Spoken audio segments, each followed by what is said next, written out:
Ok. Tá, então, o Felipe Escolar, ele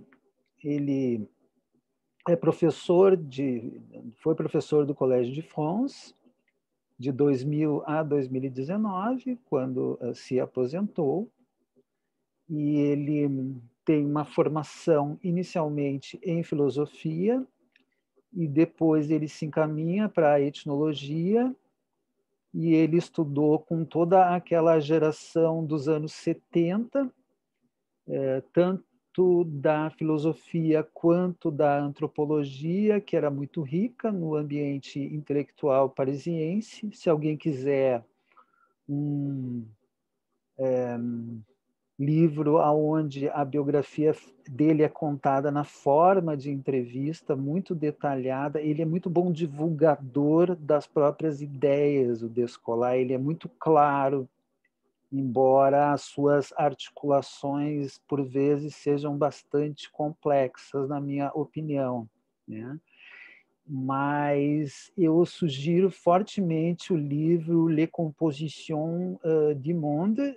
Infelizmente, não há disponível na internet a tradução em espanhol, que eu comprei em Buenos Aires, tá? A Composição dos Mundos.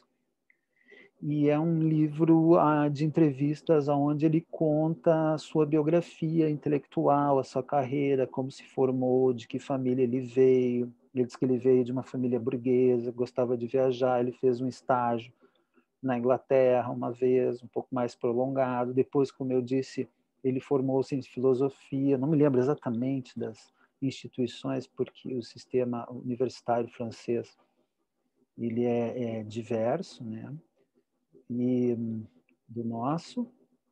Então, eu não tenho ele, mas os dados estão todos disponíveis. Ele tem, inclusive, verbete na Wikipedia. Tá?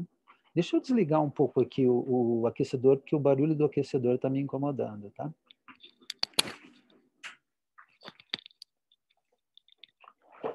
E ele conta que uma influência forte que ele teve foi do Maurice Godelier. Não sei quem, se alguém, enfim, não ouviu falar do Maurice Godelier, né? Pode falar que eu, enfim, esclareço um pouco, mas o Maurice Godelier foi um antropólogo que ele né, ele está vivo e continua na ativa. Ele, a partir dos anos 60, ele é o grande interlocutor da relação entre marxismo e antropologia, entre estruturalismo e marxismo no ambiente universitário francês. E ele fez um trabalho de campo entre os Baruia, na Nova Guiné, e saiu um livro depois. Ele publicou um livro que é a Produção dos Grandes Homens, né, onde ele fala de questões de gênero. Ele é um milanesista, né, como a Marlene Strater. E ele é um cara que tem uma produção teórica muito destacada, né? Eu tenho um livro dele que é uma releitura da obra de Mozart, onde ele propõe uma teoria nova, uma teoria antropológica nova a respeito da dádiva e da acumulação de bens. É uma relação entre a dádiva e o sagrado. Ele é um pensador preocupado, o Godelier, com a discussão das determinações econômicas e tecnoeconômicas na relação com a cultura. Isso é discutido pelo Descolar nesse livro da aula de hoje. Ele estava nas sugestões, mas eu acabei centrando o fogo nele nessa semana, né? E ele foi uma influência forte para foi ele que, se não me engano, foi ele que puxou o Descolar para a antropologia. E o Descolar depois ele foi orientado pelo Lévi-Strauss. Ele foi orientando do Lévi-Strauss, e eu diria que ele é o seu mais fiel discípulo, não no sentido de ser o melhor discípulo de uma herança intelectual que é muito vasta, né? Mas de ser aquele que mais se encaixa dentro de uma certa tradição intelectualista especificamente francesa, mas não apenas francesa, eu diria continental, né, europeia, em que se pode encaixar o Lévi-Strauss, né, a tradição que é a tradição intelectualista de Descartes, a tradição é também do lado da filosofia alemã do Kant, é a tradição preocupada com os esquemas de conhecimento que nos constituem como sujeitos e que funcionam como mediações no nosso acesso ao mundo. Então, isso acaba, vamos dizer, distribuindo-se dentro da nossa matriz disciplinar. Dentro da nossa matriz disciplinar, e que ela, no caso europeu, ela tem um eixo, né, com dois polos, que é o eixo britânico, que ele é marcado pelo empirismo, pelo funcionalismo, pelo aquilo que o Marshall Sahlins vai chamar de razão prática, mas claro que não se reduz a isso, né, apenas como uma espécie de vetor, né? E no caso francês, né, marcado por esse tipo de projeto que é mais universalista, de criar uma teoria no qual as diferentes experiências e descrições etnográficas possam ser comparadas à luz de um projeto bastante racionalista, né? Eu falei intelectualista, mas ele é racionalista. E eu acho que o Felipe Descolar ele é o herdeiro assim mais ativo, mais fiel dessa tradição, né? Que ela é tão bem representada pelo Lévi-Strauss. Então, no caso da aula de hoje, o problema, eu vou controlar bem o tempo aqui para não falar de menos, né? Para falar, desculpa, eu não falar demais. E no caso da aula de hoje, a gente introduz o tema que virou o mote da vida do Felipe Descolar, que é essa relação entre natureza e cultura, né? Que está bem expressa nesse livro aqui, né? The Ecology of the Others. E este livro ele é produto de conferências que o Descolar deu para um público culto, vamos dizer assim, né? Um público instruído, de nível superior, francês, em 2007, no Instituto de Pesquisa Agronômica. Está no prefácio do livro. E ele disse que esse público era formado por, deixa eu ver, biólogos, agrônomos, químicos, geólogos e outros pesquisadores na área de ciências naturais. E ele chama várias vezes ao longo do livro para uma interlocução, para uma abertura dos antropólogos para esses saberes, né? Que foram, por muito tempo, compartimentalizados e fechados para nós por conta de uma grande divisão que, segundo ele, em termos de ciências, ela surge no século XIX, que é essa divisão entre as ciências propriamente do homem, as ciências humanas, e as ciências naturais. Ele diz em determinado momento do livro que as ciências naturais, até o fim do século, desculpe, a concepção naturalista que ela surge no início da Idade Moderna, né, essa ontologia naturalista que nós voltaremos a falar, ela não encontra um outro cristalizado na figura do homem, na figura de um domínio social ou de um domínio cultural, né, antes do final do século XIX, que é também a época da institucionalização, da emergência de um campo de ciências sociais na universidade, mas também de outros saberes que se relacionam ao exercício do poder, estatística, economia, etc. Então, é curioso que esse texto, que se vocês o leram, vocês devem ter percebido que ele é um texto de grande densidade, fosse um texto dirigido a não antropólogos. Ele já é um texto de uma complexidade evidente para nós que somos antropólogos. Mas, enfim, isso é um outro campo, né, que é o campo intelectual francês, que ele se notabiliza por essa circulação, eu acho, de saberes e de curiosidades e de redes, né? Embora o tema abordado seja um tema bastante crítico em relação à compartimentalização das ciências, que é a crítica desse dualismo ontológico entre natureza e cultura, que será criticada ao longo do livro, tanto dentro desses saberes não antropológicos, mas tomando como um exemplo importante os chamados saberes de fronteira, como as etnociências, talvez uma das partes mais difíceis do livro,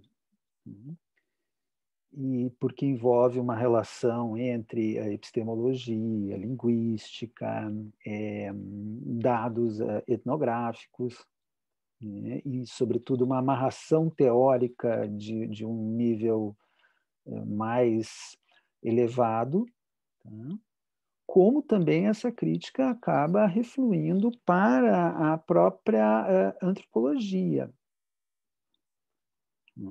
Essa crítica acaba refluindo para a própria antropologia, porque a antropologia viveu muito tempo dessa ilusão de estar numa espécie de bolha, vamos dizer assim, de autodeterminação, de contingência, ou de uma razão cultural forte, né, para a gente invocar o exemplo que, para mim, na minha formação, lá, a partir dos anos 80, foi muito influente, do Marshall Salins, né, do Cultura e Razão Prática, que é devidamente mencionado no livro do Descolar, aonde recusava-se, no projeto do Salins, qualquer tipo de determinismo ecológico na explicação dos fatos sociais.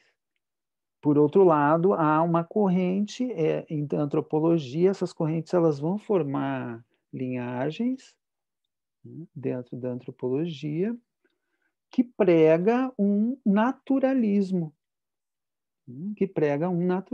É o caso do neoevolucionismo, né?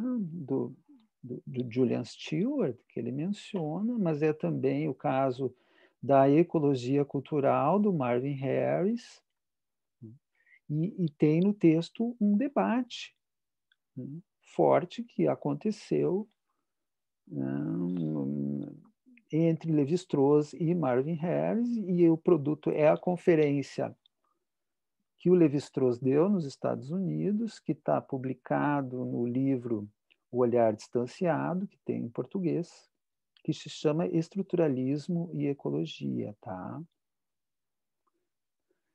Bom, mas, enfim, é só para dar um preâmbulo dessa discussão e dizer que esse texto, sendo de 2007, ele é posterior à publicação do grande livro do Philippe Descolar, que é esse aqui, ó, que é o Para Além da Natureza e da Cultura. Vocês estão vendo invertido, como eu? Estou vendo certo. Ah, tá. É que para mim aparece como invertido. Tô vendo certo também. Ele tem esse texto, ele tem online essa versão em francês.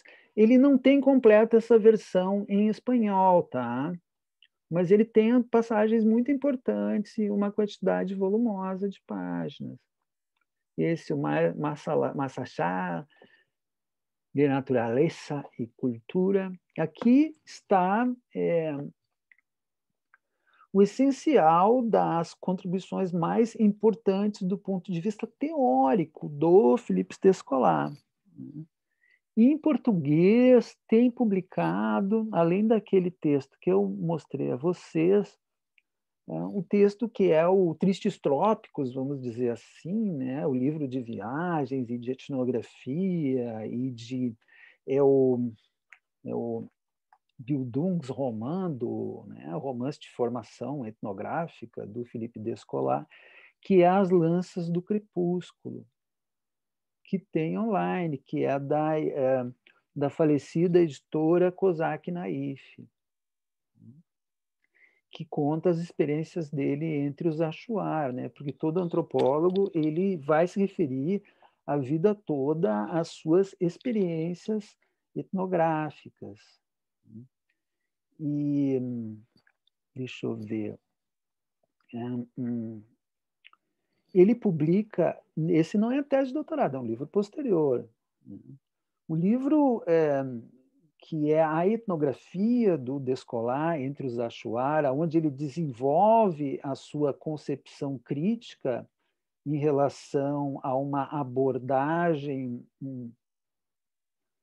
das cosmologias amazônicas explicadas a partir da geografia, do meio ambiente, quer dizer, reduzidas tanto por essas visões do Marvin Harris como outras abordagens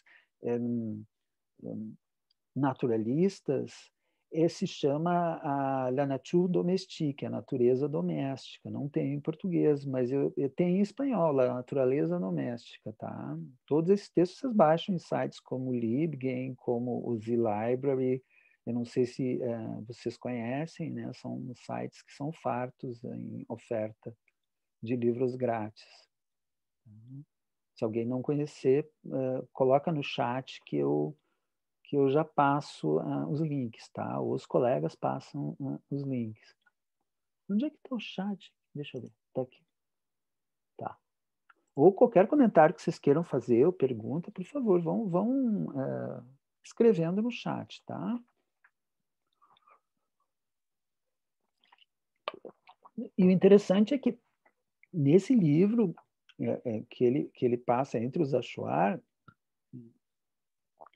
ele vai testar aquelas teses da correspondência entre as representações ou as classificações ou as taxonomias Achuar de seu ambiente, tá? E as taxonomias ocidentais. Isso é muito importante para o argumento desenvolvido nesse livro, porque isso era como um receituário de antropologia cognitiva na época, ou de etnociência, porque, como eu disse, é algo que ele vai discutir num dos capítulos do livro. Que tal? Que eu recomendo fortemente que vocês leiam. Vocês querem uma súmula do projeto do Descola até chegar no Pardelar Nature Culture, Para Além da Natureza e Cultura, vocês leiam este livro. E esse livro ele contém também pontos de vista críticos importantes em relação ao projeto do Tim Ingold. E algo assim, mas mais soft, em termos críticos, a teoria Torrede, né? A discussão do Bruno Latour e do Michel Calon. Outra coisa importante a destacar é que ele faz esse trabalho etnográfico entre os Achuar nos anos 70, né, que é na Amazônia Equatoriana. Nesta época, Tim Ingold também faz o seu trabalho de campo lá entre os Lapões e também faz uma abordagem reflexiva que toma esse problema natureza e cultura, né, a partir da questão da domesticação das renas, que é uma discussão enorme que existe até hoje, né? Tem renas, tem os tais dos caribus que eles têm ali na faixa do Ártico. Quando se deu essa domesticação, como que se deu, o que ela nos diz a respeito dessas relações entre esses polos problemáticos né, entre essas categorias, natureza e cultura, se elas são significativas para nós, se são significativas para eles. Eu já digo que essa distinção ela não é operante ou válida em outros terrenos, né? Embora se possa colocar essas perguntas. Aliás, como eu disse, esse dualismo ontológico ele é uma exceção que virou hegemônica, como se discute o individualismo também em outras aulas, que é aquela exceção que acaba um ponto de vista hegemônico, mas ele não é absoluto nem universal. Eu acho que o Descolar está tentando mostrar isso, ao mesmo tempo filiando-se a essa tradição racionalista na qual ele vai se afastar dos pontos de vista que também são muito bons, muito elaborados, de um Tim Ingold, que é um interlocutor. Existiu, o Caetano me disse que tem um livro, né, de debate, foi um debate aceso entre os dois, em que foram publicados alguns excertos, né, em português. No blog do Sociofilo tem. Eu acho que é blog do Labemos agora, tá? Eu escrevo aqui. Labemos. Labemos. Vocês procurem aí, alguém me ajuda, procura no blog do Labemos, Tim Ingold Descolar, para colocar o link, se alguém puder me ajudar, aqui nos comentários, né, no chat, que tem partes importantes desse debate, porque ele ajuda a iluminar assim, as diferenças de perspectiva entre o Tim Ingold e o Felipe Descolar. Quer dizer, o Felipe Descolar, assim, para sumarizar, ele chama o Tim Ingold de biólatra. Diz que ele faz biolatria, né? E o Ingold diz que o Descolar é um naturalista no Museu da Ontologia, tá? Então, isso é um pouco... algumas frases, né, que são o nome dos artigos dele. Tá? Então, obrigado, Luísa, já foi colocado, tá?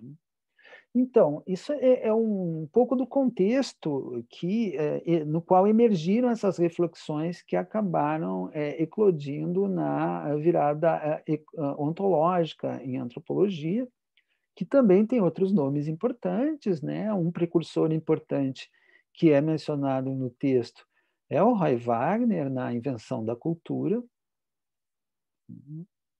que é um texto particularmente difícil também, que é um texto dos anos 70, que depois ele foi recuperado, mas ele já era conhecido e influente dentro de um certo círculo de pesquisadores, né, que são bem nossos conhecidos, Eduardo Viveiros de Castro, Felipe Descolar, Marlin Stratern, e no qual ele está, enfim, questionando, né, essa dimensão da cultura como uma espécie de objetivação do mundo do outro por um ator que é esse sujeito epistêmico, né, ocidental, que, enfim, não se colocaria tão em questão nesse processo, né? É como se a nossa própria cultura fosse algo coextensivo, natural, etc., e que um desdobramento disso e que todos vão chamar atenção, tanto Eduardo Viveiros de Castro como o Felipe Descolar, é que o consenso do lado humanista da grande divisão é que, ou da grande divisão ontológica, né, natureza e cultura, ou cultura e natureza, ou, enfim, sujeito e objeto, pessoas e coisas, isso são desdobramentos, né, desta cosmologia ocidental, é que existe uma natureza que é homogênea, que tem as mesmas leis em todos os lugares e que ela é indiscutível. e que nós temos uma plataforma que nos permite conhecer melhor e que ela também é universal, e se não é, todos devem conhecê-la, que é a ciência e a razão. E que esses outros, outros povos, outras culturas, outras sociedades não ocidentais, os chamados não modernos ou os pré-modernos, eles têm versões, na verdade, ou distorcidas ou mitigadas daquilo que para nós seria um equipamento intelectual verdadeiro, que é a ciência, que ela se baseia nessa premissa de uma mesma natureza, etc. O que é relativo são as culturas, né? Se vocês pegarem toda a tradição do Boas, que até o Marshall Salles, na antropologia norte-americana, ela parte dessa premissa, né, das culturas relativas, coerentes, né, que se sustentam e se reproduzem ao longo do tempo, e que elas têm a sua razão interna em escolhas que são escolhas coletivas, que não se explicam por fatores externos às próprias escolhas. Ou seja, é uma visão que dá uma autonomia profunda e que corta um pouco essa, em nome de combater qualquer tipo de reducionismo, ela vai cortar a ponte com esse diálogo com, enfim, outros saberes, ou com outras formas de enxergar essa relação entre os seres, mesmo em outras culturas, né? O Descolar vai dizer várias vezes ao longo do texto, e é interessante que dá para pensar várias passagens do livro do Krenak, né? Depois nós vamos ver, em que, por exemplo, se acha uma perda de tempo que alguém esteja conversando com uma montanha, por exemplo, mas a montanha é um parente. Isso no equipamento depurador, né? Tem alguém chegando. Nesse equipamento depurador do naturalismo ocidental, essa leitura da situação em que uma pessoa conversa com uma pedra e essa pedra é um parente, ela acaba sendo vista como uma espécie de alegoria de alguma outra coisa, tá? Uma simbolização de uma relação social.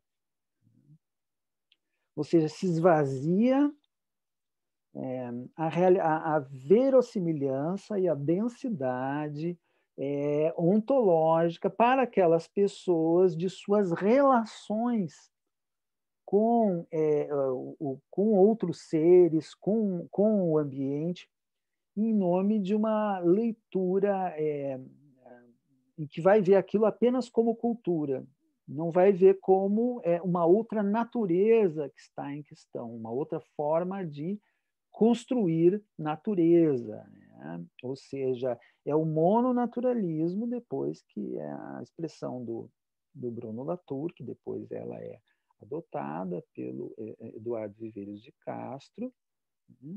E esse mononaturalismo indiscutível de uma realidade que tem uma estrutura pétrea e invariável, né? Só tem uma forma de aceder a ele, que é, como se diz, essa ciência, enquanto que o resto, né, o resíduo disso aí, o modo de constituir relações sociais acaba sendo chamado de cultura. Então, algo está errado, né? Algo de podre nesse reino da Dinamarca, que é discutido nesse livro, né? Deixa eu pegar umas passagens aí, porque ele, embora pequeno, ele é extenso em termos de suas argumentações. Deixa eu pegar algumas passagens.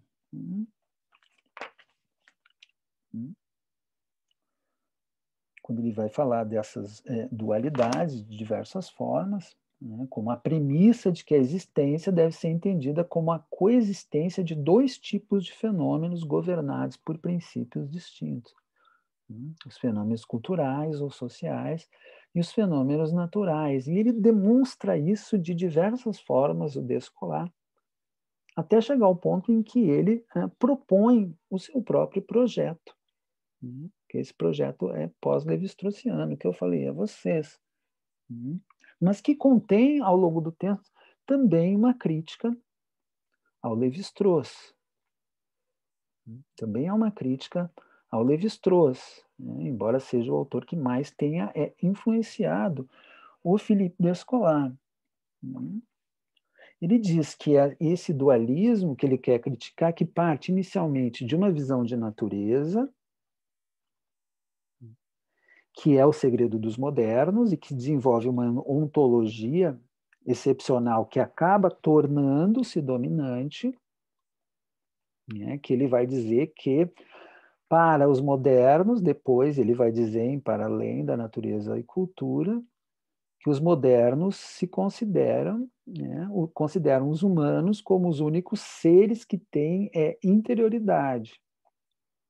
Embora essa fisicalidade dos seres humanos seja extensiva aos outros seres do mundo, mas existe só um tipo de ser que tem interioridade, que ele vai dizer que isso é o oposto da ontologia animista. Ele vai propor depois uma espécie de teoria das 4 ontologias, a partir de uma leitura dos esquemas de percepção e de construção e codificação das relações, das classificações, das ações. Ele vai chegar nessa proposta que está desenvolvida no Para Além da Natureza e Cultura, desse momento posterior à crítica da grande divisão, a uma maneira de aprender essas diferentes ontologias como modos de existência, relação, classificação e ação possíveis dentro de mediações ou dentro de esquemas que são eminentemente intelectualistas, ou seja, é uma proposição de uma matriz a priori, classificatória, relacional, da ação, no qual as diferentes cosmologias do mundo se encaixariam. Como se fosse um grande ideal, uma matriz ideal típica. E ele vai falar ali no primeiro capítulo que, por mais agudo que possa parecer, o conflito entre as posições natureza e cultura não questiona realmente as proposições que eles compartilham, ou seja, entre as ciências humanas e as ciências humanas, especialmente a antropologia e as ciências naturais. Quer dizer, ele vai dizer, o compartilhamento é maior. E esse compartilhamento ele leva a um certo tipo de posicionamento acadêmico eurocêntrico na apreensão e retratamento ou de descrição do outro em termos etnográficos, sobretudo quando se está investigando modos de trabalho, de relação e com aquilo que se entende por biologia, discursos e práticas sobre sexualidade, sobre classificação de plantas, de animais, técnicas e saberes a respeito de fazer coisas, e ideias a respeito, por exemplo, de clima, meteorologia, eventos climáticos. Ele tem um exemplo em determinado momento, mais adiante, do texto, onde ele, ao discutir as etnociências, ele vai a um exemplo interessante a respeito de povos que eles são muito hábeis para os etnocientistas, em perceber e ordenar uma divisão do clima, tá? Ou seja, em rotular eventos climáticos, estações, mudanças enfim, temperatura, nuvens, climas distintos, mas considera-se ilusório quando eles pretendem fazer rituais da chuva, né? Se considera uma espécie de intelectualismo ingênuo e falso, né? Qualquer tipo de magia. Aliás, essa crítica do modo ocidental de aprender a magia do outro, ela vem desde James Frazer, desde Evans Pritchard, na Bruxaria entre os Azande, em Lévi-Strauss também, no Pensamento Selvagem, esse modo condescendente com que nós consideramos as outras sociedades como versões infantis da nossa que, enfim, evoluiu através do progresso para ter uma ciência que não se deixa levar por ilusões. Se aplicaria a essa magia de fazer a chuva, mas também ao xamanismo, né? Suas práticas de cura, né? E de entendimento da realidade alheia, né? de construção desses sistemas de crença. Tanto que isso é chamado de crença, ele diz. A crença, por definição, ela está orbitando dentro deste polo cultural da grande divisão. A crença, por definição, é quase como se ela viesse com uma etiqueta, né? A crença é uma crença falsa, como todas as crenças, a não ser as crenças propriamente científicas, né? Que elas são verdadeiras, porque elas têm uma epistemologia pura, etc. É interessante fazer um link com um texto magistral, do livro magistral, né? Do Bruno Latour, que discute isso em detalhes, que é o Jamais Fomos Modernos, que é de 1992 ou 94, não lembro bem, mas acho que no Brasil ele apareceu em 94. Acho que é 94. Então, nesse livro, o Bruno Latour ele está questionando a mesma coisa que o Descolar, esta grande divisão, a partir dos seus estudos, os estudos sociais de ciência e tecnologia e a visão etnográfica que ele introduz a partir do Vida de Laboratório, né? Que ele faz uma etnografia muito célebre de um laboratório de neurobiologia, de um cara que ganhou o prêmio Nobel nos anos 70, na Califórnia, que é o livro com Steve Vulgar, né? Ele escreve em parceria, e depois ele vai mostrar como os dispositivos, a partir ali de uma cápsula do Boyle, né, do início da Era Moderna, era uma cápsula de vácuo, e do fato de que a ciência moderna ela convoca para a sua validação o testemunho de pessoas, testemunhas que são intercambiáveis, sem nenhuma chancela de Deus, etc., que isso conformaria uma parte essencial dessa concepção que a ciência tem como empreendimento intersubjetivamente verificável, válido. Isso que teve muito que anda muito em questão agora nas discussões que nós podemos fazer vínculos, links sobre o papel da ciência na pandemia, etc., as representações de ciência que se tem. Mas ali a ciência, para o Bruno Latour, era esse instrumento de purificação dessas relações sujeito-objeto, natureza e cultura, de objetos que seriam considerados impuros se não fossem passados por esse crivo metodológico, dogmático central, né, que é essa constituição intersubjetiva de experiências científicas sem a chancela de autoridades transcendentes ou dogmáticas. Isso é parte do repertório mítico moderno de auto-representação, de auto-legitimação. Tá?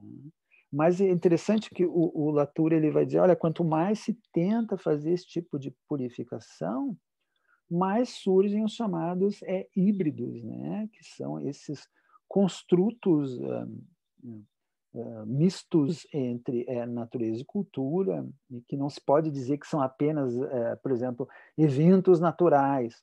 Por exemplo, a mudança climática, que é dada, aliás, como exemplo ao longo do livro do Descolar. Aliás, mencionando a influência do Latour, que ele critica depois, é interessante fazer um balanço de algumas dessas críticas, mas para mencionar que esse campo de discussão ele se interinfluencia, tá? Muito fortemente. Ele se interinfluencia. E certamente o Latour é um de seus interlocutores mais importantes, e eu destaco a importância de se ler o Jamais Fomos Modernos. Aliás, ele está numa das notas da versão francesa. A versão inglesa ele é feita para dispensar do Ecology of the Others, ela é feita para dispensar um pouco essas notas de pé de página, mas tem muitas referências e discussões importantes, sobretudo as citações, que são fundamentais para o pensamento do Philippe Descolar. Vocês veem o que ele cita mais. Por exemplo, ele gosta muito de citar o François Julian, que é um professor, um filósofo francês especialista em pensamento chinês. Então, ele tem várias referências a esse François Julian. E a sinologia, né? A sinologia ela é importante na história do campo intelectual francês. Então, vocês têm cátedras que era um tipo de orientalismo, né? Mas não necessariamente redutível àquela visão do Edward Said como, enfim, embora participasse, mas apenas como um dispositivo de dominação. Quer dizer, esse é um campo que intelectualmente evoluiu e é importante para o Philippe Descolar na medida em que não são apenas sociedades identificadas com a cosmologia ou ontologia animista que servem de lastro para essa constituição daquelas matrizes que eu falei a vocês. Então, sociedades centro-americanas, como maias, como astecas, como também aqui sul-americanas, como incas, mas também a cosmologia da sociedade chinesa antiga, ela aparece na rubrica analogismo, por exemplo, que é diferente do animismo, do naturalismo e do totemismo, etc. A gente volta um pouco a isso depois. Então, só para continuar, tem uma parte importante do livro aonde esse problema da natureza e cultura ele aparece focado na discussão entre o Marvin Harris, que eu falei a vocês, que era aquele professor de Colômbia, que tem uns livros bem legais, aliás, tá?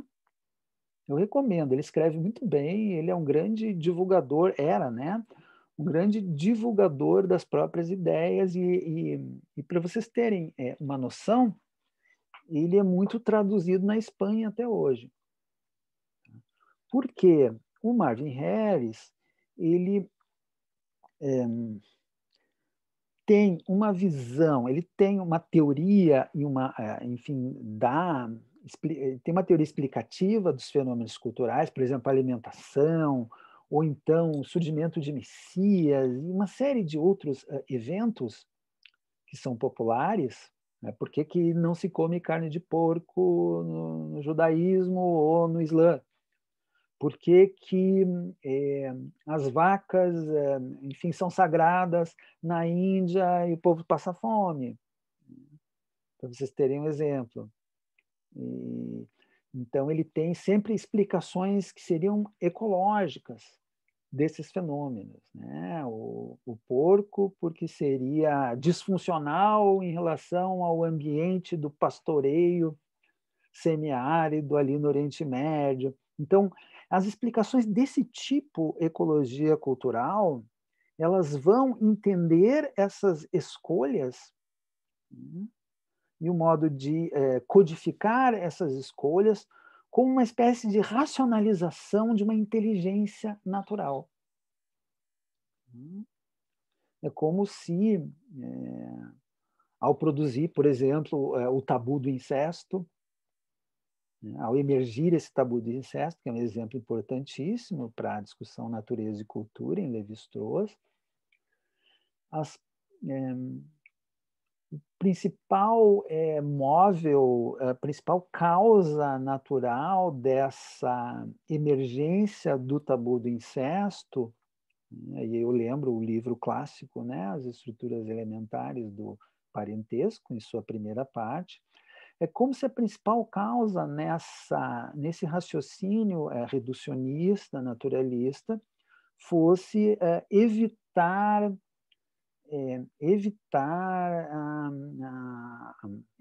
os casamentos entre consanguíneos e os seus desastres em termos de doenças genéticas, de deformidades, etc. É como se o tabu fosse uma codificação religiosa de algo que tivesse um ponto de vista genético ou clínico importante. Como se fosse uma espécie de sabedoria antiga.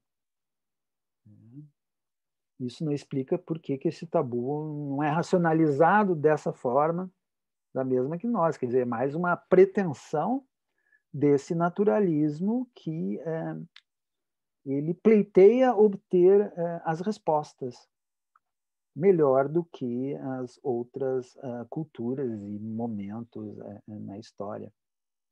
Quanto que aliás, é interessante esse problema, porque o discurso sobre esse tema no Lévi-Strauss, de estruturas elementares, ele é bem mais complexo, e ele diz, olha, mas para que codificar algo que a natureza já mostraria? Por que não uma mera... por que não haveria uma mera repulsa por pessoas próximas do ponto de vista da afinidade, da relação de parentesco? Como explicar que, por exemplo, nas sociedades árabes do norte da África, como os berberes, o casamento que se tem com maior apreço é o casamento de uma pessoa com a filha, de um homem com a filha do irmão de seu pai, que teria uma proximidade condenável por esse raciocínio naturalista. Condenável. E como explicar que para algumas sociedades, isso que eu acabei de descrever, o primo paralelo, né? Filho tem dois irmãos, esses dois irmãos, cada um tem um filho e uma filha, enfim, ou dois filhos, esses primos se chamam paralelos. E quando tu tem assim um irmão e uma irmã, né, o nome técnico, né, a nomenclatura de parentesco de seus filhos são primos cruzados. Então, há sociedades que endossam, por exemplo, uma relação entre primos cruzados, um casamento, ou equivalente, né, em termos mais amplos de parentesco, mas condena do outro lado. Então, o Lévi-Strauss vai mostrar, olha, o incesto é relativo, o que é próximo, o que é consanguíneo, o que é afim, depende da sociedade. Está codificando essas relações. Mas o que tem de importante é que, sim, tem uma codificação das relações que são conjugais e sexuais e com implicações para a sua prole. E o que Lévi-Strauss vai dizer é que, para entender esse problema, a gente não consegue determinar historicamente. Vocês lembram que fez teoria 1, a gente não consegue determinar historicamente quando surgiu esse tabu do incesto. Porque o tabu do incesto ele é muito importante para o nosso tema, porque ele vai juntar biologia e cultura. no mesmo problema antropológico. Ele vai juntar biologia e cultura.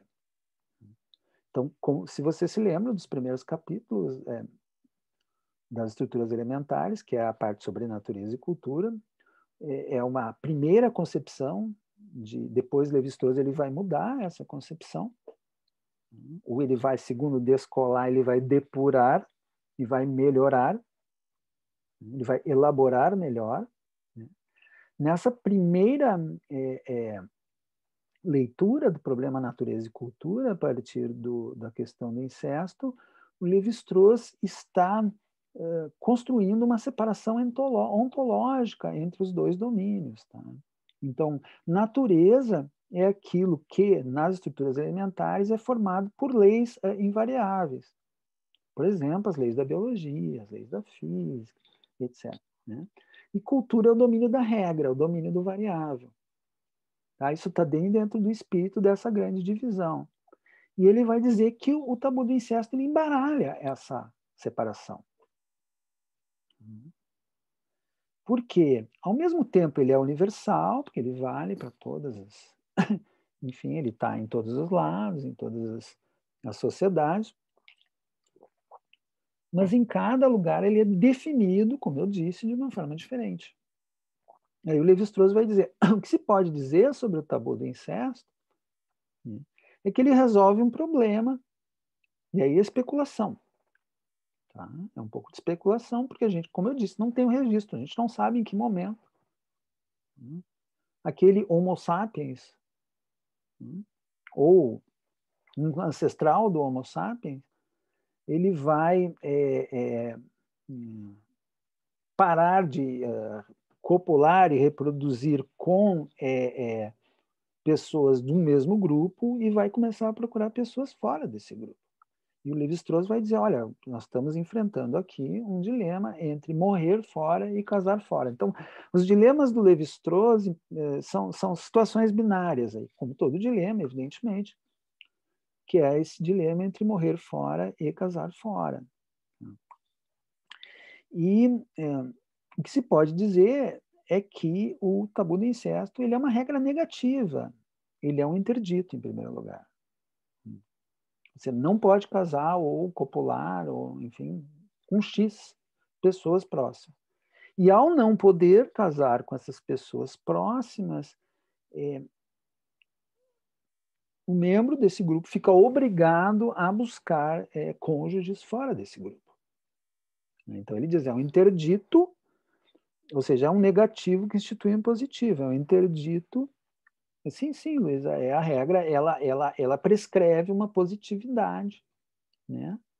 Porque ao não poder a pessoa é obrigada, e aí formam-se alianças com grupos que potencialmente eram grupos hostis. Então a rivalidade ela acaba, né, a rivalidade potencial que o estranho representa, ela acaba substituída por relações complexas de parentesco, né, através né, dos laços estabelecidos por membros de ambos os grupos que passam a ter uma prole comum. Ou seja, os filhos dessas uniões passam a ser aparentados de grupos diferentes. Então, é uma solução do ponto de vista lógico, né, para um problema que, segundo ele, vai encarnar esta passagem da natureza para a cultura. Mas esta passagem da natureza para a cultura também é um mito de origem ocidental. Também é um mito de origem ocidental, como em muitos mitos, por exemplo, nos mitos gregos, aparecem discutidas essas relações que são chamadas consanguíneas. O consanguíneo evoca essa dimensão biológica, né, dos laços, né? Mas, como eu disse, tudo isso é relativo e sujeito ao crivo de diferentes sociedades no tempo e no espaço. Tá? Então, ali, nessa passagem do livro, Descolar está discutindo as concepções de natureza. Ele vai dizer, assim, só na conclusão, só para adiantar a conclusão, ele vai dizer que, ao final, o texto se chama As Duas Naturezas, de Lévi-Strauss, e tem uma versão em português, tá? Tem uma versão em português. Esse capítulo ele virou um artigo em português extenso, onde esse debate entre o Marvin Harris, que é um naturalista radical, um evolucionista, e o Lévi-Strauss, que é partidário dessa interpretação simbólica da cultura, está apontado, ou ele está instanciado num problema etnográfico específico, que é o problema dos moluscos de uma determinada sociedade indígena, e o significado, para o Lévi-Strauss, um significado mítico determinado, tem uma concepção de mito, etc.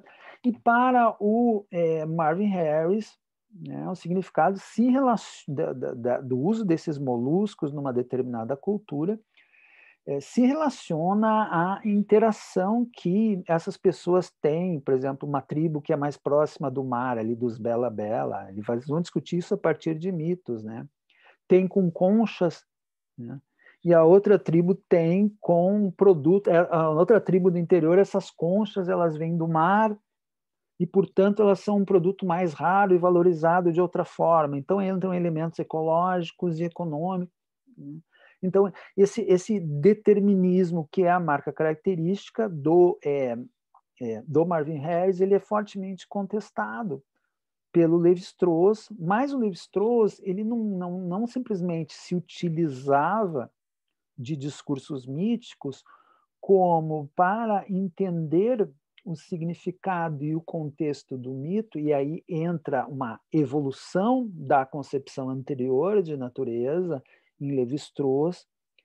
Ele pesquisava muito em mapas, em etnografias, em tratados de botânica, tratados de zoologia. Ele acreditava na importância deste conhecimento para entender a codificação desses fenômenos naturais nos mitos, sem reduzir os mitos a uma expressão epifenomênica ou derivada de uma causalidade que estaria, em primeiro lugar, nessa dimensão ambiental, geográfica, etc. Então, o Descolar vai dizer que para Lévi-Strauss, a natureza é uma espécie de coleção de não-humanos, né, fixadas em categorias de signos, né, nomes de plantas ou, enfim, de fenômenos naturais diferentes, né, que são, o essencial é a codificação superestrutural desses fenômenos, né, numa instância simbólica, que é realmente a instância mais importante de compreensão dessa cultura, pela qual tu vai entendê-la melhor, se integrá-la num chamado grupo de transformações, ou seja, pegar o mito do povo vizinho, né, entender como esses mesmos elementos, ou eles têm codificações que são distintas, a concha, um animal, né, ou a planta, ou, né, como essas funções são desempenhadas por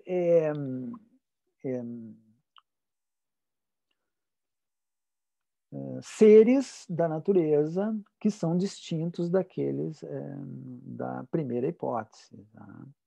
Então, o que Lévi-Strauss vai fazer é decupar essas situações todas, onde ele pesquisou a zoologia, a botânica, etc., e interpretou linguisticamente esses mitos, né?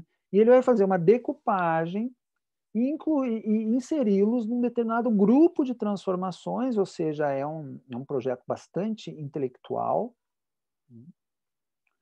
no qual a natureza, segundo Descolar, ela ocuparia o antigo lugar reservado à relatividade das culturas, né? Então, em vez de ter uma relatividade da cultura, tu vais ter uma relatividade das naturezas, né? Então, a natureza ela aparece de duas formas para Lévi-Strauss, segundo Descolar, e aí eu recomendo novamente que vocês leiam o artigo que está em português, As Duas Naturezas, de Lévi-Strauss, dentro de um projeto de conhecimento que é monista e que pretende dissolver essa relação natureza e cultura. Dentro de um projeto que é monista, né? Monismo como oposto do dualismo, aonde a fisicalidade da mente humana é a realidade mais importante do ponto de vista natural. Existe a natureza como coleção de não-humanos, né? E para Descolar, natureza é um nome que geralmente nós damos àquilo que nós consideramos externo ao nosso mundo social, né? Aquilo que não faz parte da nossa sociedade, tanto que ele vai falar em sociedades de natureza, né? Para contrapor a isso. Então, você tem a natureza em Lévi-Strauss como uma coleção de não-humanos e também tem essa natureza como uma constituição da nossa mente, constituição fisicalista, mas que ela só é apreendida de um ponto de vista linguístico. Para Lévi-Strauss, isso é um fenômeno natural. Tá? Então, a nossa mente é um fenômeno da natureza para Lévi-Strauss. A organização dos mitos é um fenômeno da natureza para Lévi-Strauss. Os sistemas totêmicos, como instituições intelectuais, discutidas no Totemismo Hoje, que é um livro que veio antes do Pensamento Selvagem. E é interessante porque no Totemismo Hoje você tem ali uma série da natureza e uma série da cultura. Ele vai dizer as diferenças internas em cada série, elas se assemelham dentro daquilo que o Lévi-Strauss vai chamar de homologia, né? Então, a figura escolhida para ser o totem é um tipo de operador, lógico. Para eles são fenômenos naturais. Então, toda essa complexa organização combinatória de símbolos nos mitos, nos parentescos, nos sistemas totêmicos, sistemas de classificação, elas vão corresponder a lógicas de assemelhamento de diferenças que você encontra em certas estruturas naturais, como, por exemplo, uma colmeia, como, por exemplo, a relação entre camadas geológicas de uma certa paisagem, a relação sempre de diferenças que se assemelham em níveis que são diferentes, o patamar mais baixo dessa paisagem geológica, o patamar mais alto. Então, é como se o nosso cérebro fosse uma reprodução de leis naturais, ou seja, é um monismo fisicalista que pretende dizer que, bom, no fundo, é uma natureza só, entende? Então, ele vai dizer, é um naturalismo diferente, esse do Lévi-Strauss. Então, esse é um ponto de vista crítico ao grande mestre, sem deixar de ser fiel ao projeto de compreender as estruturas de conhecimento e acolhimento do mundo, das relações entre humanos e não humanos, entre os diferentes tipos de seres, etc. Mas para Lévi-Strauss o que importa são mais esses dispositivos intelectuais de classificação e organização do mundo em linguagem, em mitos, etc. E para Descolar, depois nós vamos ter uma organização de esquemas que são experimentos intelectuais, mas ele não concorda mais com essa visão de uma natureza homogênea que ainda perpassa a obra de Lévi-Strauss, tá? Tem várias indicações disso, quer dizer, eu não tenho tempo para desenvolver tudo, mas, como eu disse, aparecem várias concepções dessa relação entre natureza e cultura na obra de Lévi-Strauss. Deixa eu ver.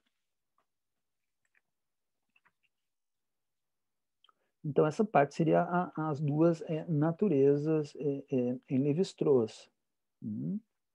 E ele vai concluir dizendo que essa passagem, essa parte, esse capítulo, dizendo que o dualismo natureza e cultura é uma maneira de traçar as continuidades e descontinuidades no engendramento do mundo, e não há razão para achá-la menos razoável ou mais arbitrária do que outras distribuições ontológicas. Ou seja, a crítica, muitas vezes justa, ao naturalismo ocidental, ela tem que levar em consideração o fato de que isso também é uma possibilidade, entre outras, né, de construir relações de continuidade e descontinuidade entre aspectos físicos e aspectos subjetivos do mundo. Esses seriam, digamos, os operadores que funcionam como um gabarito para o entendimento. Eu sei que o Descolar ele não é assim exatamente um autor levinho, assim, do ponto de vista teórico, né? Ele vai mais adiante reclamar um pouco da ojeriza que muitos têm por projetos de tipo estruturalista. O projeto dele, a meu juízo, é um projeto de tipo estruturalista, embora ele não seja mais o estruturalismo do Lévi-Strauss. O projeto dele é de uma antropologia da natureza, ou seja, levar a sério outras formas no qual de compreensão dessa relação com o ambiente, no qual a concepção ocidental de natureza não seja mais uma concepção indiscutível. Tá?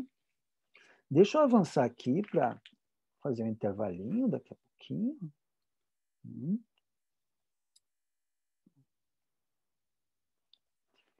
Tem uma passagem que ele vai discutir as etnociências, que eu já mencionei a vocês, é um dos capítulos do livro.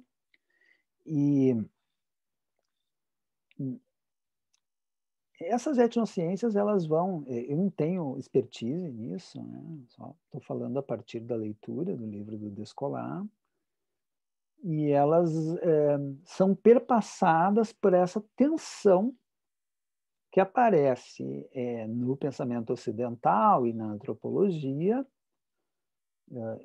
entre universalismo e relativismo.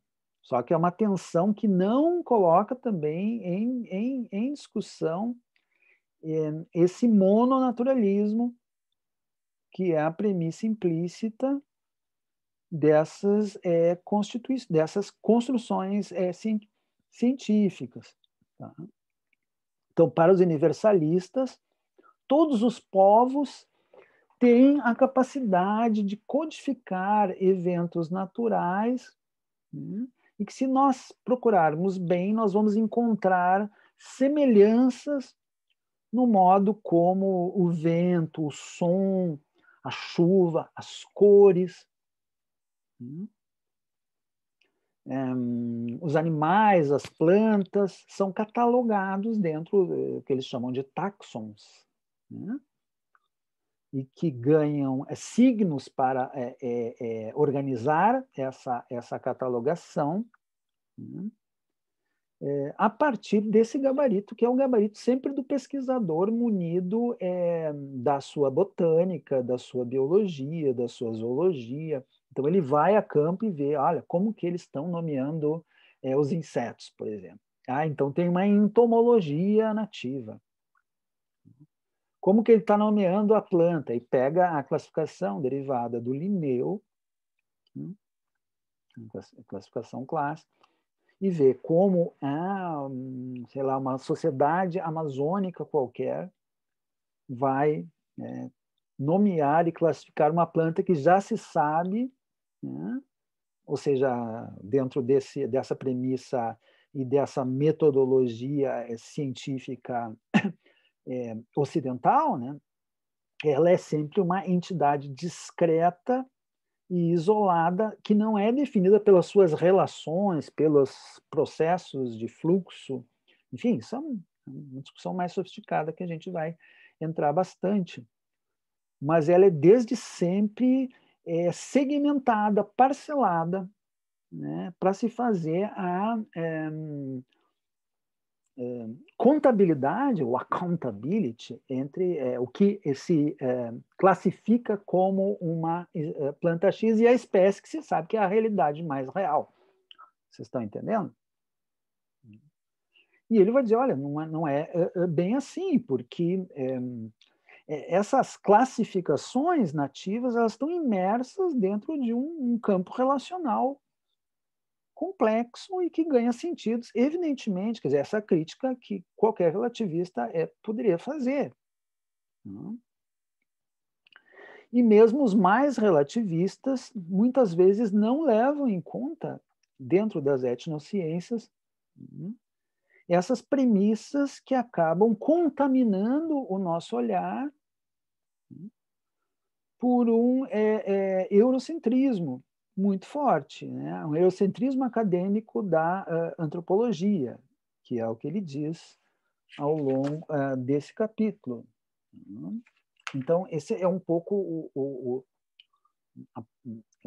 a discussão crítica que o Descolat faz das etnociências, né? Essa dificuldade de enxergar que existe uma diversidade de naturezas. Isso vai ser muito enfatizado pelo Latour, depois pelo Viveiros de Castro. E que essas naturezas não podem ser pensadas apenas a partir de um projeto de conhecimento. Elas não são só classificações, não são só saberes, né? São modos de relação também. Né? Tanto que há outras classificações no livro do Descolat de modos de classificação, de modos de ação. Então, por exemplo, a gente tem predação, a gente tem produção, a gente tem reciprocidade.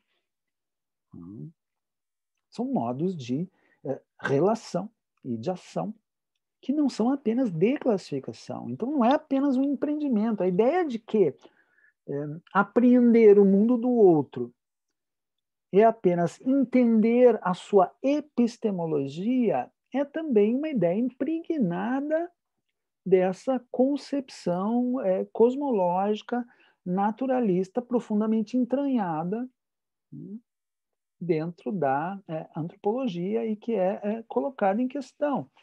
E aí, para finalizar, ele faz uma leitura, como isso está relacionado ao projeto ali do Durkheim, ao próprio projeto, enfim, racionalista dentro da antropologia. Ele diz que esse tipo de concepção ele nos leva a ver, de um lado, para o Fraser, a visão de magia, como... gostei da luz ali, Luísa, está bem cinematográfica a sua luz, tá? Ali que aparece o sol com sombra e tal. Então, tanto o evolucionismo do século XIX, que vai ver a magia como uma ciência primitiva, ela usa os raciocínios corretos, ela usa os procedimentos, os mecanismos intelectuais corretos, mas ela faz afirmações que são falsas, quanto à visão do Evans Pritchard, ou seja, do funcionalismo britânico, de que nós devemos entender a magia do Zazandi como um símbolo de relações morais e de tensões estruturais e de conflitos internos que são simbolizados de outra forma, né? São leituras que não colocam em causa, não colocam em causa o naturalismo implícito desses empreendimentos, assim como nas etnociências. E aí ele chega, como ele diz, na grande divisão, eu estou chegando no final aqui, aonde ele faz, né, algumas observações dentro do projeto. Enfim, eu tenho aqui umas lâminas que o Caetano fez há vários anos atrás, o Caetano que vai estar de novo com a gente em 24 de setembro, que eu já passo para vocês, e ele tem uma discussão, em primeiro lugar, ali com o Tim Ingold, do Perception of Environment, que infelizmente é um livro fundamental. Ele é o Para Além da Natureza e da Cultura do Tim Ingold, ou seja, todo o seu projeto de uma antropologia fenomenologicamente inspirada, né? Que acaba sendo mais uma filosofia da vida, né? Que acaba sendo mais que uma antropologia, mas também não é uma filosofia. Se vocês querem ter uma boa ideia bem acessível do Tim Ingold, eu recomendo que leiam o livro dele, Antropologia, que está traduzido pela Vozes, né? Eu tenho em algum lugar uma versão aí, eu acho que se encontra, tá? E também tem em português o Being Alive, Estar Vivo, né? Que é uma das versões mais recentes do pensamento do Tim Ingold, que também é um grande crítico dessa dualidade, e ele tem demonstrações absolutamente brilhantes, né? O Tim Ingold. Ele tem, por exemplo, ele tem uma crítica muito fundamentada do ponto de vista fenomenológico, a leitura clássica, essa que o Lévi-Strauss vai fazer do Mauss, no texto Introdução a Marcel Mauss. A leitura, não apenas nesse, mas em textos como Estruturas Elementares do Parentesco, na teoria da reciprocidade, de um modo geral, né, da redução que Lévi-Strauss faz do Marcel Mauss a uma sintaxe de regras, né, e que não apreende a dimensão propriamente fenomenológica dos processos de dar, receber e retribuir, e ele ilustra, o Tim Ingold, essas críticas de uma forma muito gráfica, sabe? Isso está num outro livro, os livros que eu estou falando para vocês aqui, ó, do Tim Ingold. Eu tenho o Perception of Environment, né, que é de 2000, mas tem esse aqui que é mais recente, publicado, que é o Estar Vivo.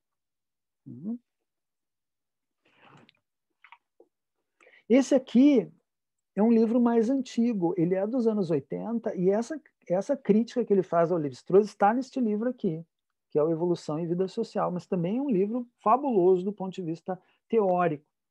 E eu disse como o Descolar, ele partiu de uma pesquisa, de uma etnografia lá no norte da Escandinávia,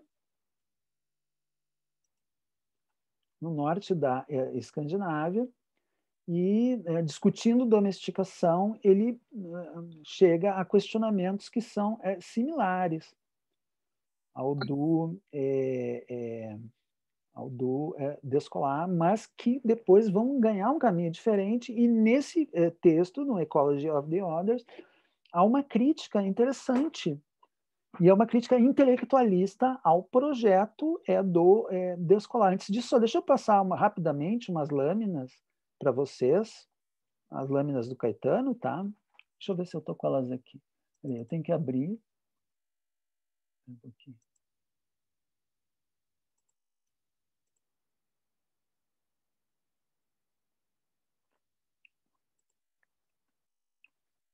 Deixa eu ver.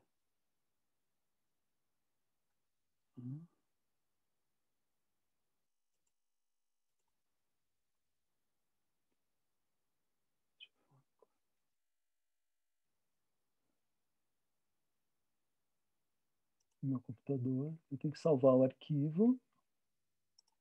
Só um pouquinho. Beleza. Tá, eu já vou carregar. Vocês vão ver que toda essa minha apresentação cheia de lacunas que eu fiz, enfim, um pouco ainda não bem ainda não tão bem condensada, sintetizada, ela ganha uma vida diferente se nós olharmos as lâminas que Caetano fez sobre isso há vários anos atrás. Ainda falei com ele hoje, ele me agradeceu porque ele tinha perdido essas lâminas, tá? Deixa eu compartilhar a tela aqui. Onde que está?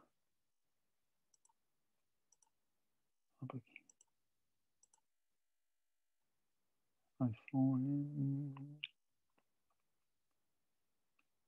Tá aqui, não.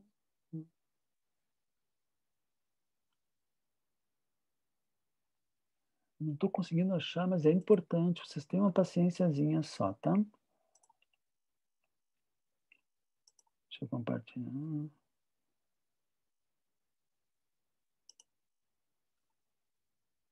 Tá aqui.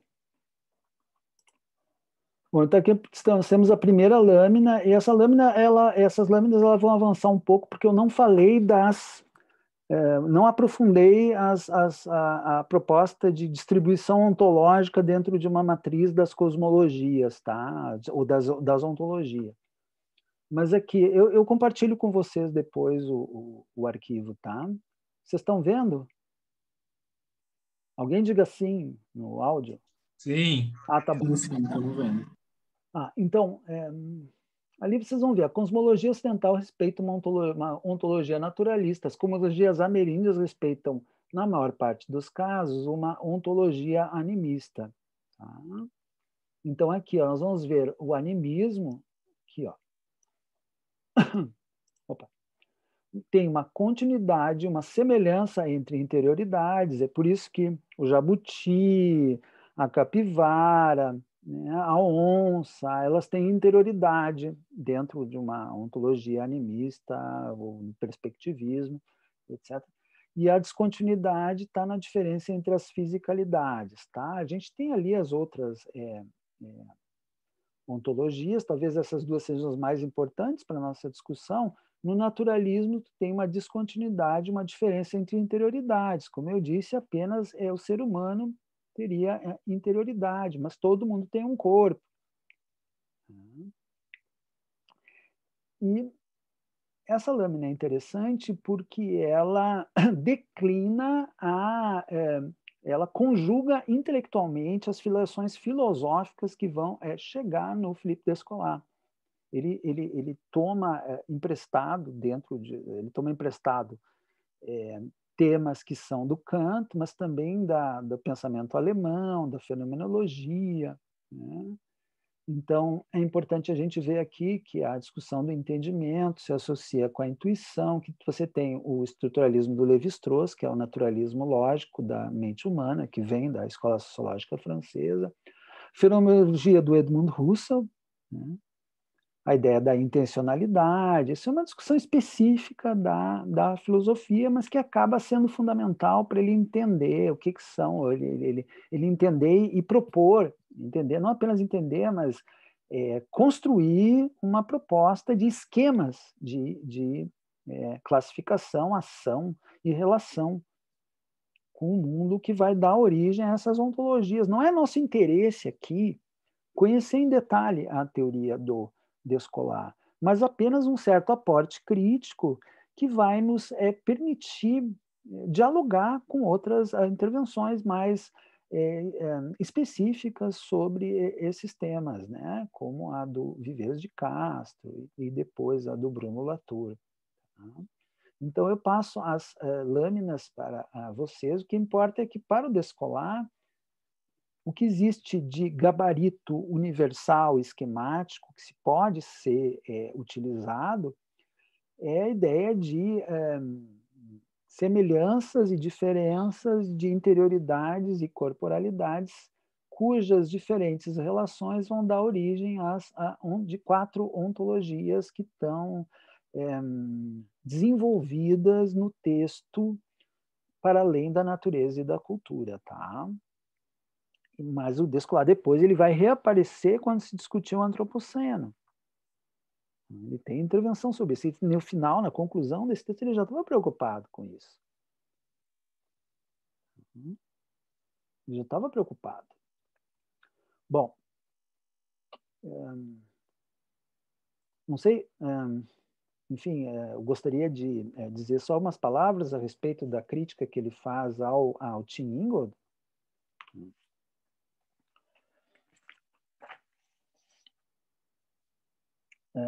Eu vou traduzir aqui porque eu acho que eu não tenho aqui. Eu copiei e colei em inglês.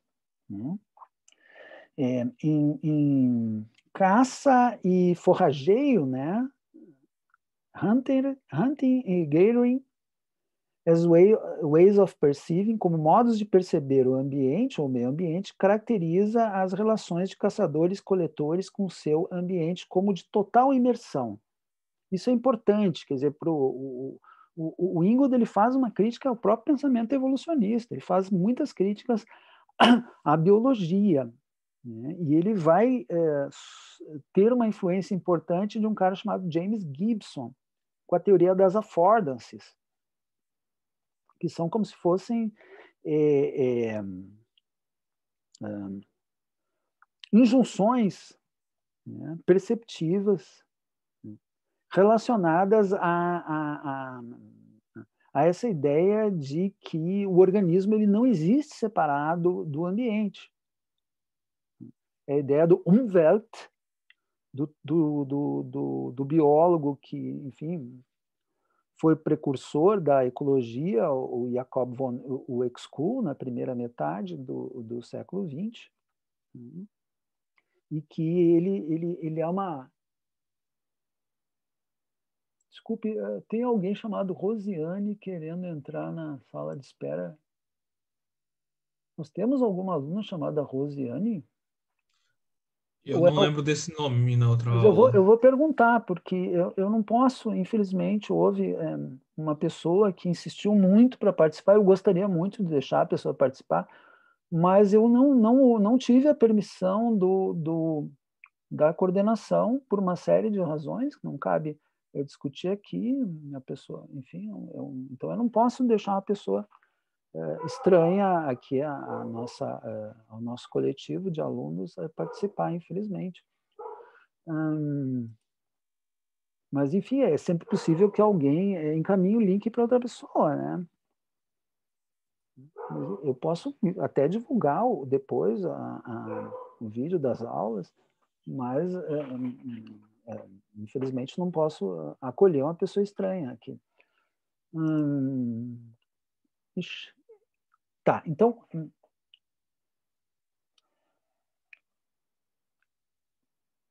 Nesse texto, o Ingold caracteriza as relações dos caçadores-coletores com o seu ambiente como de total inversão, né, de engajamento prático e perceptivo com os componentes do mundo vivido, em contraste com a antropologia clássica, que começa por colocar a exterioridade na natureza, que deve ser grasped, eu não sei o que é, né, através do pensamento e apropriada por símbolos de acordo com determinados esquemas culturais antes de qualquer atividade prática executada por essas pessoas. Então, o Ingold ele vai inverter, ele vai dizer que esse campo de relações e ações ele está acima de qualquer pré-definição ecológica desses caçadores-coletores, né? Então, ele tenta se colocar epistemologicamente dentro desse ponto de vista animista, né, ontológico.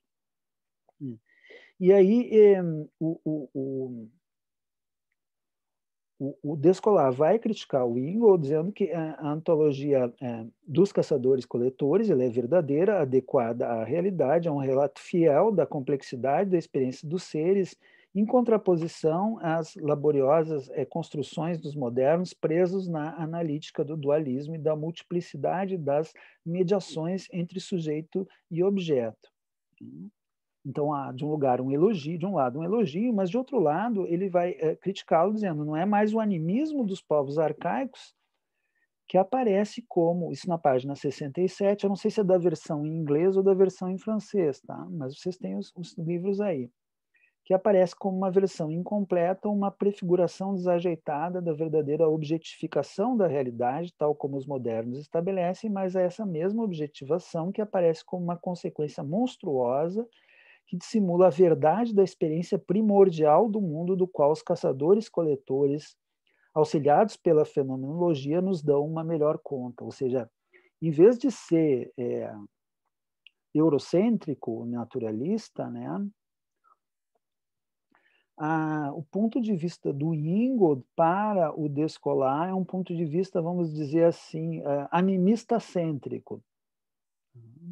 Como se a experiência de relação com o mundo de caçadores-coletores não ocidentais, ela servisse como um modelo, inclusive teórico, para nós pensarmos as nossas relações de envolvimento com sensorial e social, perceptivo, com o nosso próprio mundo ocidental. Ou seja, nos daria uma luz, essa cosmologia, para o entendimento de que como é que nós nos relacionamos, produzimos mundos aqui. E aí o Ingold vai dizer, bom, isso é um erro, quer dizer, é uma espécie de inversão de perspectiva, porque, na verdade, importa saber que o naturalismo é uma possibilidade dentro desses esquemas.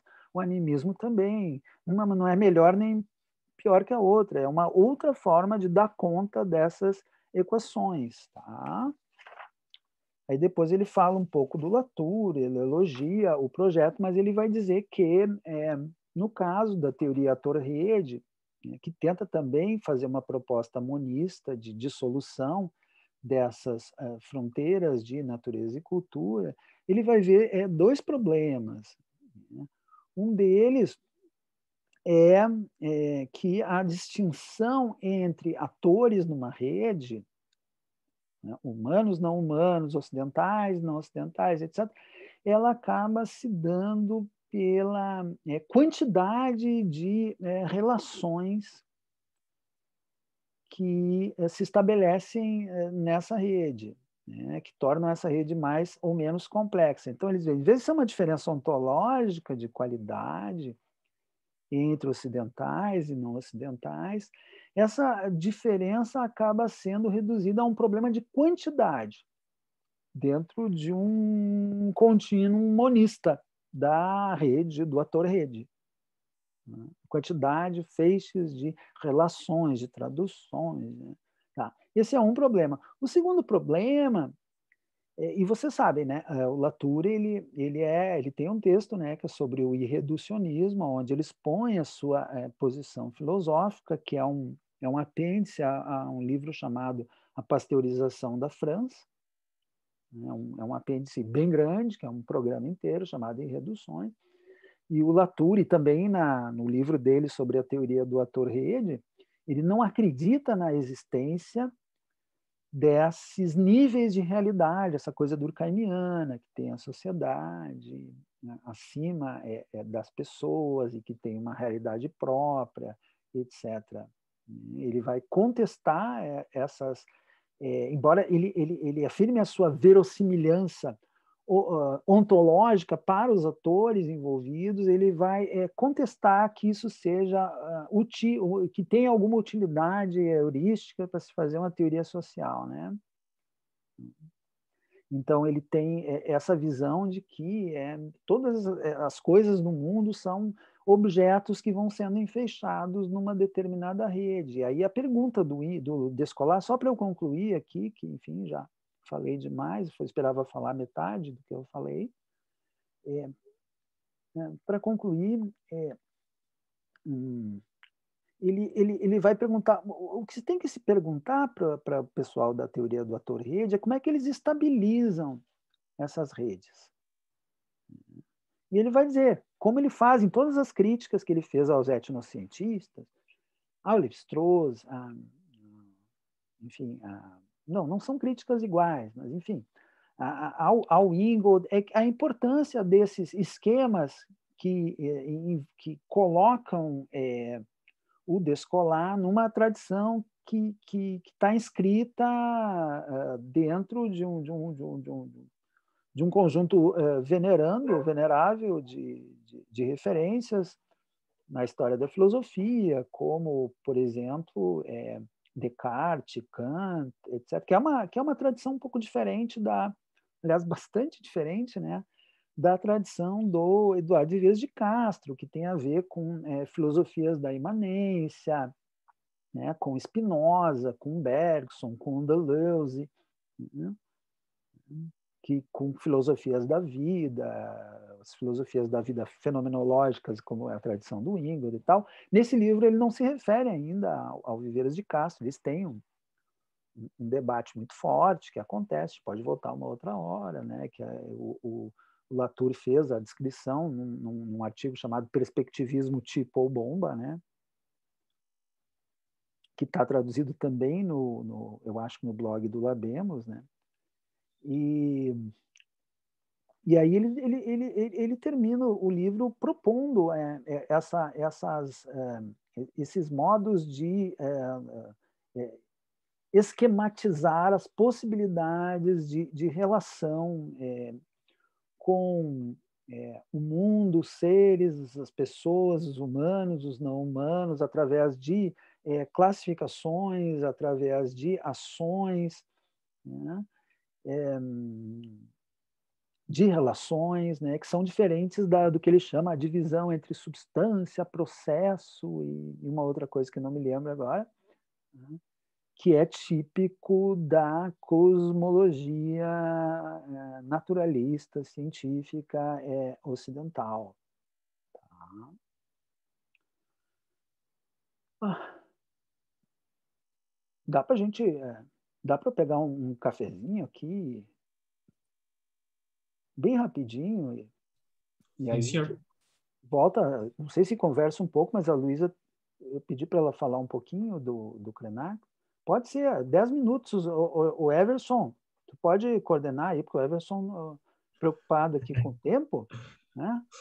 Ele me falou que é impossível fazer em 5 minutos. Que eu falava 5 a 10 minutos, mas eu me dei conta que existe uma visão intuitiva do tempo que aliás, ela é discutida por Ortega y Gasset e Gilberto Freire, né? Uma vez eu vi o Luiz Terley de Aragão falando que o tempo aqui debaixo do Equador ele é esperança, expectativa, intuição. É por isso que as pessoas não conseguem chegar na hora em nada.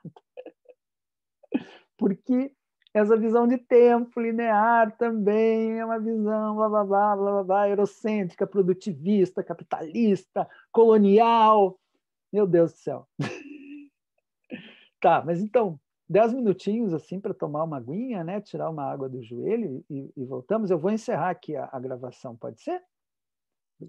Pode. Tá. Começou a contagem. Espera aí um pouquinho. Só vou parar com a gravação.